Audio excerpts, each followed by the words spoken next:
A very exciting week is about to begin with a plethora of financial releases and monetary policy events. We make a start with the US dollar, which gained against its counterparts for the week. The acceleration of the US CPI rates for March, reaching a new 40-year high, provided substantial support for the greenback on Tuesday. From there on, the hawkish comments made by Fed policymakers maintained the bulls at the front row seats. On the other hand, the beginning of the earnings season in the US stock markets may start shifting the market's attention from the FX market, easing volatility somewhat. As for financial releases, we note the release of the Philly Fed Business Index on Thursday. In GBP's fundamentals, we note the acceleration of the inflationary pressures in the UK economy as well as the tightening UK employment market.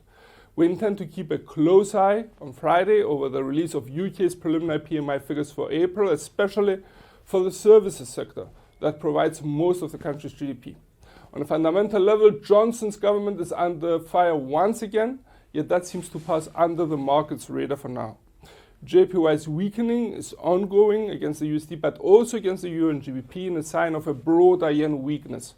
The main reason behind JPY's weakness seems to be BOJ's dovish stance, and it's characteristic that the bank cut the outlook for most of the country's economic provinces, and BOJ Governor Kuroda warned that there is a very high uncertainty on how developments in Ukraine could affect Japan's economy and prices.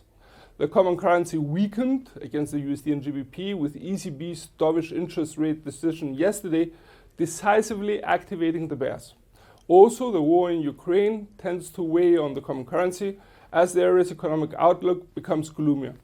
Next week, euro traders are to keep a close eye over the release of the preliminary PMI figures on Friday, and should the readings drop, we may see the euro retreating further, as it would imply that economic activity expanded at a slower pace in the current month. AUD remained in the reds against the USD for a second week. On a fundamental level, we expect the Aussie to remain sensitive to the market sentiment as a commodity currency, and an improvement of it along with a more risk-on approach by the markets could provide support for the AUD and vice versa. Also, an escalation of tensions in the US-Sino and all the Sino-Australian relationships could weaken the Aussie. As for financial releases, we note China's GDP and industrial output growth rate for Q1 and March respectively next Monday, as well as Australia's preliminary PMI figures for April on Friday. CAD traders are to keep a close eye over Canada's CPI rates for March.